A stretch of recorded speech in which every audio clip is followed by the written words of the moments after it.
ଜୟ ଶ୍ରୀରାମ।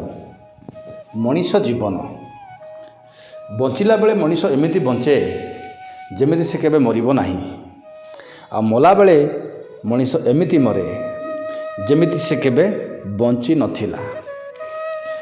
ଜୀବନର ଅଙ୍କାବଙ୍କା ରାସ୍ତାରେ କିଏ ଠିକ୍ କିଏ ଭୁଲ, କେତେ ଆମେ ଠିକ୍ କେତେ ଭୁଲ, କିଏ ନିଜର କିଏ ପର ସବୁ ଜାଣିବା ଏତେ ସହଜ କଥା ନୁହେଁ। ଗାଡ଼ି ତ ସମସ୍ତେ ଚଲେଇ ପାରିବେ, କିନ୍ତୁ ଶତ୍ରୁବୋଧ ଯଦି ନାହିଁ ସେତେବେଳେ ଆପଣ ଜାଣିପାରିବେ ନାହିଁ।